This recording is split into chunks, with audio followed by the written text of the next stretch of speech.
Hey, what's up, guys? Suntouch here, and I'm going to be doing a week one of the SPL review. And this is basically a new series I'm going to be doing every week. Just going to go over the results, what kind of things happen, what were surprises, and then I'm going to be releasing a power rankings, which are where I believe the teams are currently after each week. With each week, obviously, they get a bit more accurate. With week one, it's kind of hard to tell where people lie, but we'll see where that goes. Okay, so anyway, on to my predictions and what happened in week one. Week one was very interesting. So Justice versus London Conspiracy, both teams with kind of new rosters. Justice with a very new roster, London Conspiracy replacing a few players, including myself. I had voted for Split. When people have roster shakeups, I kind of assume that maybe they have different strats and that people will learn the strats and, you know, however, London Conspiracy have a very, very comfortable 2-0. Extremely comfortable. They didn't look at any point where they could lose the game. Uh, Extremely good performances from the new players, Steefy Beefy and Soggy Sandal. Steefy Beefy is now called Zashu, I believe. Great performances by them, and yeah, very easy 2-0. Justice looked very weak in all phases of the game. They had no good early game, they had no good mid game, and their drafting was very, very questionable. So, I will I'm gonna quickly mute the in-game noise for Smite because it's kind of loud, but anyway, continuing onwards, we had Paradigm versus Epsilon. This was pretty interesting as well. I had a split. They're both very strong teams. Two of the teams who I think are going to make it to at least the top three of the SPL. Paradigm, unfortunately, getting 2-0'd. It didn't look super easy for Epsilon, but they were definitely in control of both the games. Paradigm probably could have taken one, but honestly, Epsilon just looking absolutely unstoppable that week with great performances. Even in phases where I thought maybe their picking was quite weak, with even Odin's support, which we've seen fail with other teams, they still managed to pick up a very comfortable victory after Odin giving up first blood as well. So outstanding play by them, and really a great performance from, I have to say, Emilido, someone that wasn't mentioned in the week. I said he's this kind of hybrid player. He can like go Zapman or but he actually kept it under control this week. Very, very, very solid and strong performance, and obviously adapting with a great, great jungle performance. With some of the biggest numbers we've seen in a week one performance of any player. On to the NA games of day one. We saw Team Elevate versus Team Eager. As you can see, I voted 2-0 for them. Elevate actually put up a pretty good fight against Team Eager. I would say Eagle were in control for pretty much every game. There wasn't a point where they were like, we maybe are going to lose here. But I think Elevate came with a nice performance, like a very solid one against a team with a new player and a lot of momentum going on their side. Okay, but that was pretty clear-cut 2-0. Yeah. The next game we had a split. I voted 1-1 on Denial and TSM.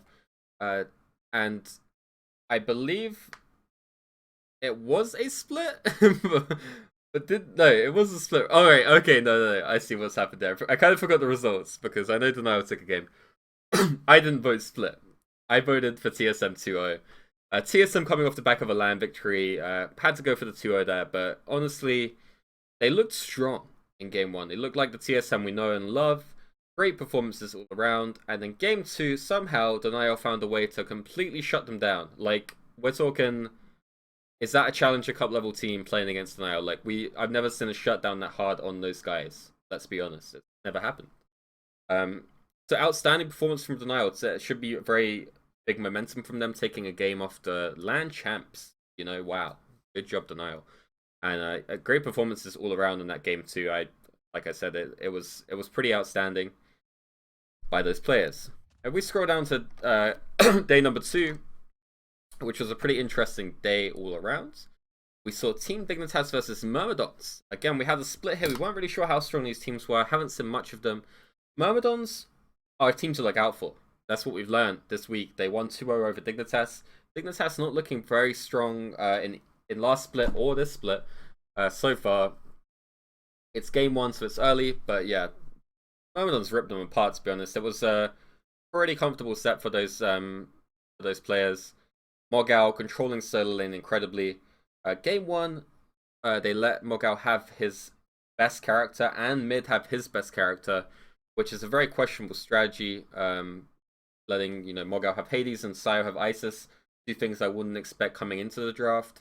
But in game 2 they went with the Hades ban, and I believe we saw Sio playing a different god, and it was still a very comfortable win. Going as an EU player, we always talk about Morgal only playing Hades. Morgal can only do this. Morgal can only do that. Honestly, that was my thoughts as well. I thought Morgal can only play Hades. He's shown now he has a very, very solid god pool. Maybe 5 or 6 characters, but he plays them very, very powerfully. I would still say Hades is his strongest god, and I will expect some of the top teams to actually let him have Hades and play against it. For example, Zalia, I expect something out of him against the Myrmidons. But yeah, back to the set. Very comfortable 2-0 for Myrmidons. Dignitas looking extremely weak. Not seeing much out of them in either of those 2 games. Enemy versus Cognitive. Something that I cannot believe. I'm blown away. I don't understand it. Cognitive bring out a stacked roster. I told my stream 2-0 Cognitive, guaranteed. Just do it. It probably costs everyone FP. But their roster was stacked, and Enemy's roster, it didn't look super strong. But damn, they 2-0'd Cog, And I think Cog had glimmers of good play, but I think Enemy were just a better team overall. Great initiations from Pain de Viande. Guy controlled dual lane, controlled mid, outstanding performance.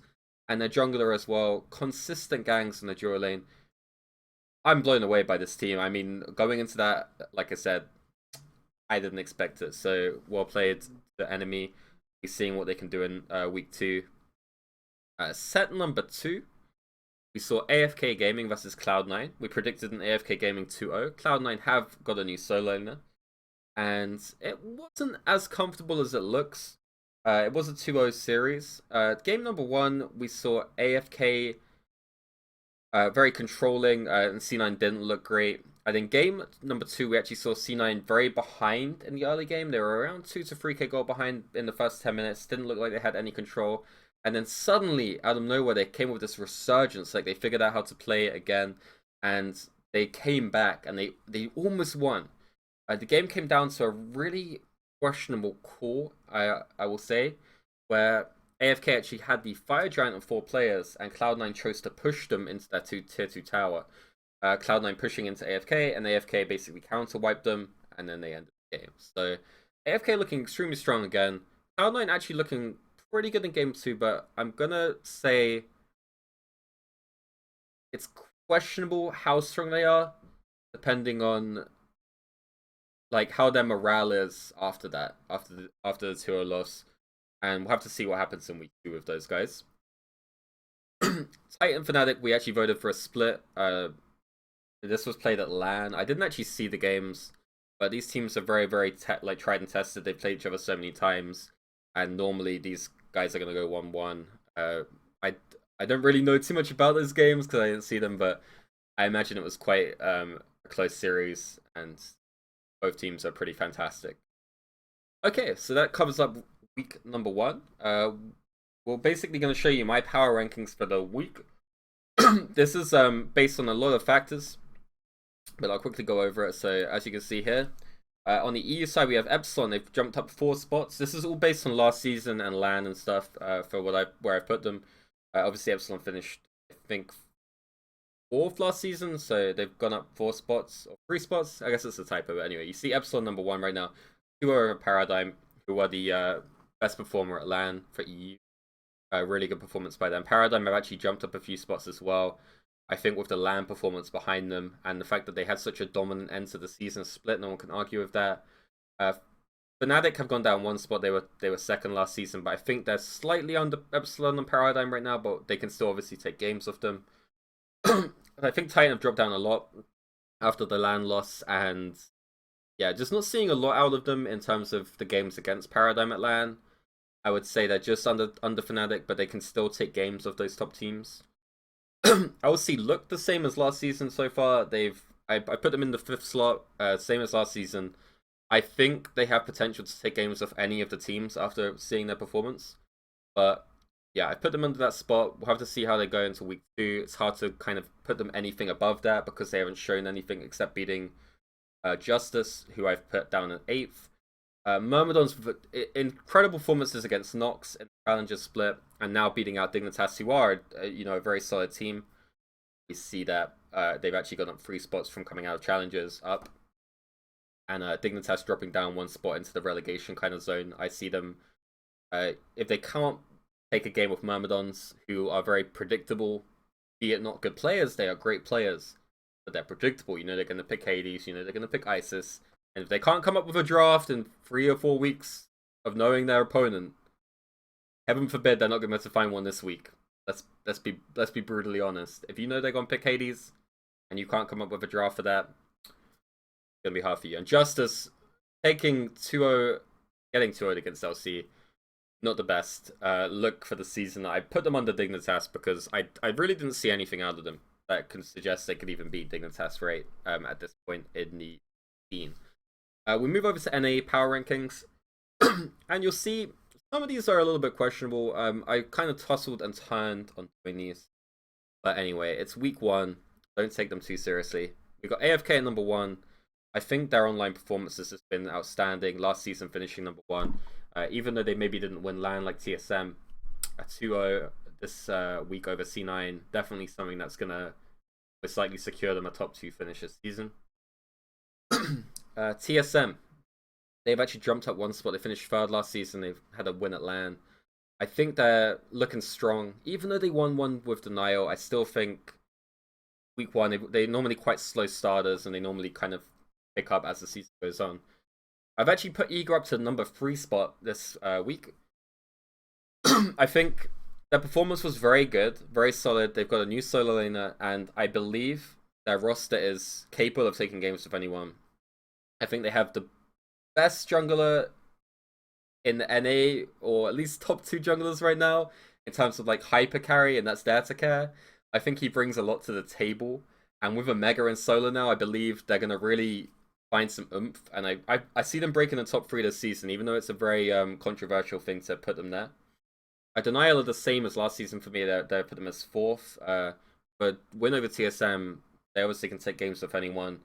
But I don't see them really kind of duoing the big teams, for example, AFK or anyone. They kind of really jump into that top 3. But I think they're going to scrape into 4th. Cloud9 I put down as 5th. Now this is super controversial, and people are going to be like, because they had a close game number 2 against AFK. But they do have a new solo laner, and I look at every factor in this, and I say, like, look, Omega left them. Omega probably knows what he's doing, right? He saw something in them that he doesn't think is capable of going to Worlds. That's the only reason he left. He didn't see that capability of Worlds. So even though they had a close second game against AFK, I'm going to put them down at 5th slot. They might actually be slipping out. If TSM get like a 2-0, and if Eager can get like a 1-1 or a 2-0, and then I'll take a game with them, it's very possible they'll end up at 5th slot. C9, however, could surprise us all, as they always do, with some of the best players in the world, Jeff Findler, Barracuda, and Andy. So they can definitely get up there. Okay, so Enemy, Elevate, and Cognitive. These 3 I have as pretty close right now. I've got Cognitive down in the 8th slot. They lost to a team which I think they should be beating. I don't know too much about those NA players, but I do know that Cognitive's roster is stacked, full of great talent, and they lost 2-0 to Enemy, right? So, it's not looking good for them. I do think they can get higher than 8th. I see them more at 6th slot, and after the weeks progress, them taking games off either maybe Eager or Denial. So we'll have to see how that goes. We got Enemy at 6th and Elevate at 7th. I think both those teams look pretty close. I put Elevate at 7th and Cognitive at 8th because I think Elevate actually looked very strong against Eager, even not getting a game against them. I think they looked like they could definitely do it against other teams. They probably had some nerves week 1, and I think week 2 we'll see something out of them. Hopefully a win. That. A little bit controversial on the C9 and Cognitive front, but everything else seems pretty solid.